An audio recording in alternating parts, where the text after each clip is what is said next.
and the depreciation, right? So these are the estimates only that we are actually doing it for inventory, right? Is this correct? LIFO is not LIFO is accounting policy. This is not an estimate. LIFO is not allowed under IFRS and under IGAP. In US GAAP, LIFO is allowed. But yeah, FIFO and weighted average, these are the accounting policy. But yes, depreciation, it's an accounting estimate. So, I mean, how will we come to know that this is the estimate and this is the policy? Is there any clear-cut guidelines where we can actually say this is the estimate, this is the policy? See, whatever the guidance is given here, as I mentioned, each and every standard has given you accounting treatments. Some has given alternative treatments. Whatever you will choose, of course, that will be treated as an accounting policy. When I say estimates, now estimates are based on some information or set of circumstances which is available right now. So now if you're talking about the depreciation, right? Changing as per IGAP, I'm not here now talking about IFRS because in IFRS it's not considered as change in accounting policy.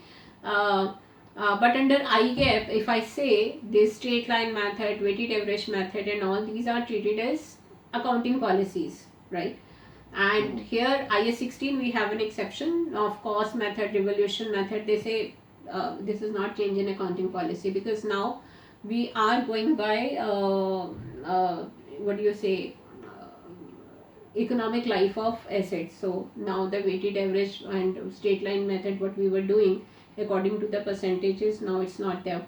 So but if you talk about how to charge depreciation, now depreciation will be based on say useful life of an asset, right? Now suppose in the current when I bought an asset, then I what calculation or what perception I had, or maybe I went by companies act. I was following Ind AS. I went by companies act, and there it mentioned that the useful life of the asset is say 5 years. Accordingly I charge a depreciation, making an estimate, what exactly, if it's 5 years, what will be the depreciation. Now suppose you have some new information coming up, that new technology has come up, now that's new technology. Due to new technology, now whatever asset you have purchased, it was based on say old technology. So with the new technology coming up, this old technology has gone of no use. The asset is impaired.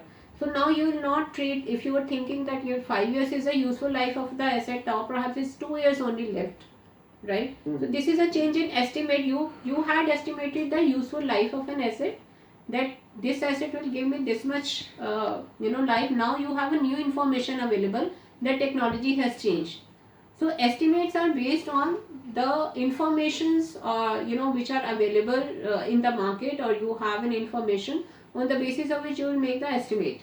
But accounting policies are that are mentioned, accounting treatments are mentioned in the standard itself, and you are choosing one particular accounting treatment, right? So this is not accounting treatment, this is making an estimation based on the standard. Now iPhone, if I take an example of iPhone, every year new iPhone is there.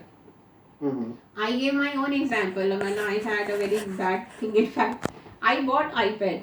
I bought iPad, and the day I bought, the next day itself in the newspaper. In fact, of course, I had not started even using it. It was just, of course, they had unboxed it and they showed me the thing, and I brought home. The next day itself, there was this new launch by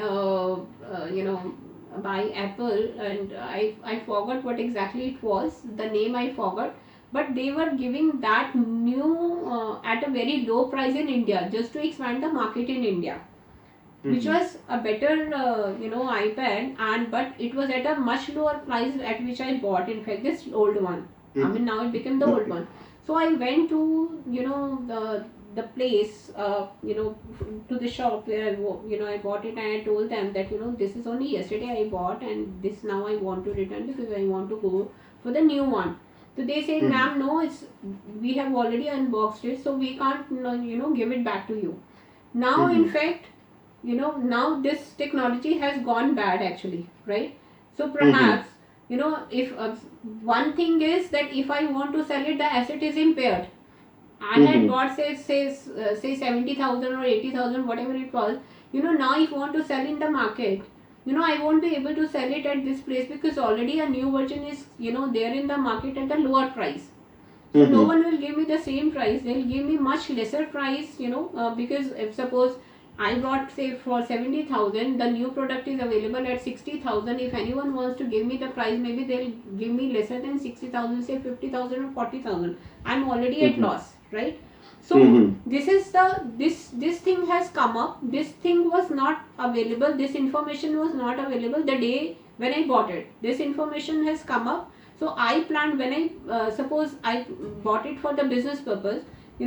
I planned this, that this is the useful life for say 5 years or say 3 years. Suppose I'll start charging depreciation on it say for 3 years.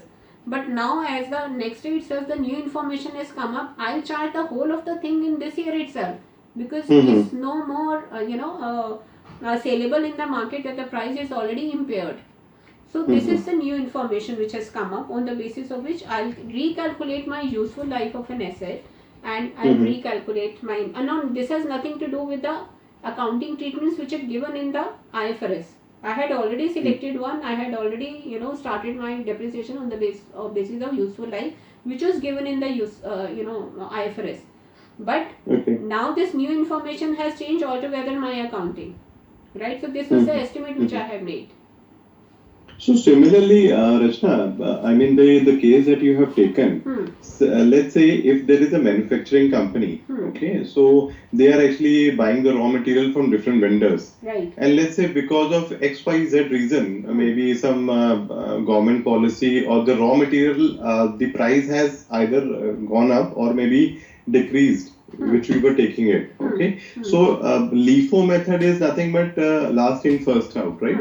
Right. So if we are actually using that particular policy while actually preparing our financial statements, but there is a change in the raw material acquisition or I mean buying, so purchasing. So I mean that will also impact the accounting estimate, or it will only impact the accounting policy. See, so far as inventories are concerned, whenever you purchase inventory for the first time, we always measure it at cost, right? Hmm. But subsequently, we always measure it at cost or net realizable value, whichever is lower, right?